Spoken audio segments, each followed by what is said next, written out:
Climate change जो मैंने आपको बताया था, क्लाइमेट चेंज एक प्रकार का जैसे हम बोलते हैं ना, दिन में गर्मी हो रही है, दोपहर को बारिश हो रही है, रात को ठंड हो रही है, तो उसको हम क्लाइमेट चेंज ही बोलते हैं, क्योंकि गर्मी के टाइम पर भी वो बारिश हो रही है कहीं कहीं जगहों पर, तो ये क्लाइमेट चेंज ही है।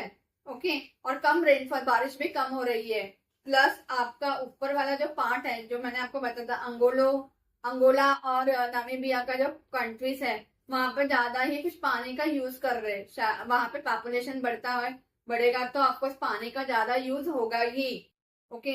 हम उसे कुछ रोक नहीं सकते हैं, क्योंकि वहां पे पॉपुलेशन बढ़ेगा तो उस कंट्रीज में पानी तो लगेगा ही। हमें पानी हर चीज के लिए लगता है, खाना बनाने से लेकर पीने से लेकर हर चीज के लिए हम पानी को यूज करते हैं।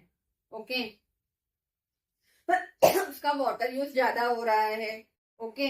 फिर हाई एवापोरेशन, जैसे मैंने आपको बताया था कि पानी का पानी का हाई एवापोरेशन हो रहा है। जैसे कि मैंने बताया था आपको, बाद समुद्र का पानी या सागर का पानी वो गर्म से ऊपर जाके बादल बन के फिर वापस बारिश होती है। तो वैसे यहाँ पर भी, लेकिन यहाँ पे ज्यादा होता है, वहां पे कम होता है, लेकिन यहाँ पे बहुत ज्यादा होता है, क्योंकि यहाँ पे जो 3 लाइनें गई हैं दोस्तों, वो तीनों लाइन के वजह से अफ्रीका एक ऐसा खंड है, या ऐसा कॉन्टिनेंट बोल सकते हो आप, जहां पर बहुत ही गर्मी होती है। ज्यादा गर्मी अगर कोई पूछे तो वहां पर ही ज्यादा है। हाँ, ऑस्ट्रेलिया में भी होता है ज्यादा गर्मी, बट यहाँ पे सबसे ज्यादा गर्मी होती है। तो सरस्वती का जो एग्जाम्पल है ना दोस्तों, जैसे इंडिया में सरस्वती नदी के बारे में भी कहा जाता है कि वो धीरे धीरे गायब हो गई है। ओके। वो भी धीरे धीरे वो गायब हो चुकी है, सरस्वती नदी भी हमारे यहाँ पे लुप्त हो चुकी है। ओके। और फिर वैसे ही दुनिया में कुछ नदियां आज भी खत्म होने के कगार पर है। ऐसे ही ये क्या बोलते हैं, सरस्वती नदी जैसे ही ओकावांगो रिवर भी लुप्त होने के कगार पर ही है। ओके। यह कंपैरिजन इमोशनल और रिलेटेबल बनता है, और यही कंपैरिजन आपको रिलेटेबल और इमोशनल रिलेशन उसका बनता है। ओके। तो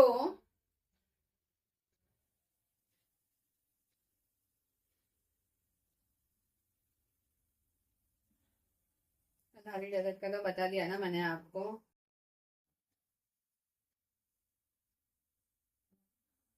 हाँ, तो मैं आपको और एक बात बता देती हूँ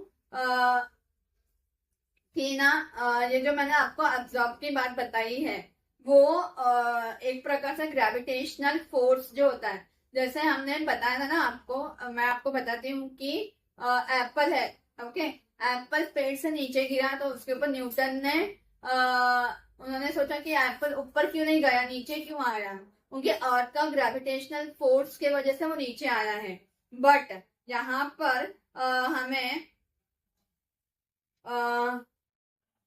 हाँ, यहाँ पे ग्रेविटी के वजह से नहीं होता है। यहाँ पे जो एब्जॉर्ब जो सैंड है ना, वो एब्जॉर्ब कर लेती है। ओके। एब्जॉर्ब करने का तरीका मैं आपको सिंपल लैंग्वेज में समझाती हूँ। जो कि है ना, ओकावांगो का पानी है ना, वो गायब कैसे होता है, अभी वो भी आपको समझना पड़ेगा कि ओकावांगो रिवर का जो पानी है, कुबांगो रिवर का जो पानी है, वो कैसे गायब हो जाता है। तो पहला आएगा इनफिल्टरेशन। वो इनफिल्टरेशन यानी जमीन में ही सोक होना, यानी जैसे मैंने आपको बताया था ना, पानी में ही हम कपड़े जो भिगाते हैं मशीन बकेट में या वॉशिंग मशीन में, वो सोख लेती है पूरा। हाँ, तो उससे वैसे ही ये जमीन में का जो वो पानी को है ना, जमीन सोख लेती है। वो कैसे? कल्हारी का जो डेजर्ट है ना, मिट्टी बहुत पोरस है, उसके अंदर ना रेत वाली जो मिट्टी होती है ना दोस्तों, वो बहुत ही पोरस है उसके अंदर, और इसीलिए पानी धीरे धीरे जमीन के अंदर स्टिक हो जाता है। ओके। इसी वजह से इसमें पोरस ज्यादा है, और रेत वाली मिट्टी है, तो इसमें पोरस ज्यादा होता है। तो जैसे हमारी जो सरस्वती नदी है ना, वो भी उसके अंदर उस रेत में भी पोरस ज्यादा होगा, तो शायद उस रेत ने भी सरस्वती नदी को अपने उसको सोख लिया हो, इसलिए वो लुप्त हो गई हो, वो भी एक रीजन हो सकता है। ओके। और ग्रेविटी का यहाँ पे हेल्प, हाँ ग्रेविटी यहाँ पे आपको हेल्प करती है, मतलब पानी नेचुरली नीचे की तरफ खींचता है। ओके। वो प्रकृति का एक, वो प्रकृति ने ही किया हुआ एक ये है। जैसे मैंने आपको बताया कि एप्पल नीचे आया है, तो वैसे ही यहाँ पे प्रकृति ने अपना जो ग्रेविटी है वो उसने पानी को नीचे सोख लिया है। ओके। प्रकृति द्वारा हुआ है वो। ओके। और ऐसा भी कहा जाता है कि सेम एग्जाम्पल यहाँ पे आप लगा सकते हो सरस्वती नदी के लिए भी। ओके। सरस्वती नदी ने भी यहाँ पर आपका पानी को सोख लिया है, वो प्रकृति ने सोख लिया है। रेगिस्तान में एकदम गर्मी होती है, थार डेजर्ट जो है राजस्थान का, वहां पर बहुत गर्मी होती है, बारिश नहीं होती, तो उसने क्या किया, पानी को ही अपना अंदर सोख लिया है। ओके। तो लेकिन मेन रीजन मिट्टी का पोरस होना है। मिट्टी का जो रेत है ना, वहां पे अभी रेगिस्तान में क्या होता है, रेत ही होता है।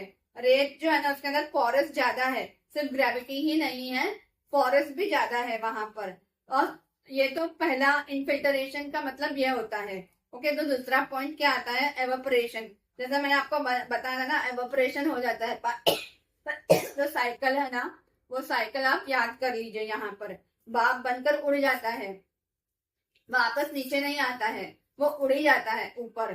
ओके। कल्हारी में टेम्परेचर हाई होता है, कल्हारी का जो डेजर्ट है ना, जो रेगिस्तान है, वहां पर टेम्परेचर हाई होता है। जैसे हमारा राजस्थान का थार डेजर्ट का जो एरिया अगर आप देखोगे, वहां पे भी टेम्परेचर ज्यादा हाई होता है।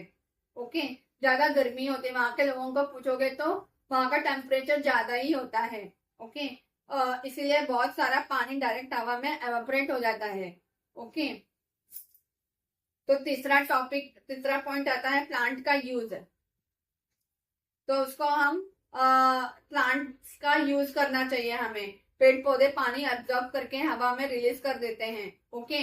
पेड़ पौधे जो होते हैं ना, वहां पर जो हरा भरा हो जाता है, तो वो क्या करता है, पानी को एब्जॉर्ब करके हवा में रिलीज कर देते हैं। इसी प्रोसेस को कहते हैं ट्रांसपीरेशन। इस प्रोसेस को क्या कहते हैं, ट्रांसपीरेशन कहते हैं दोस्तों।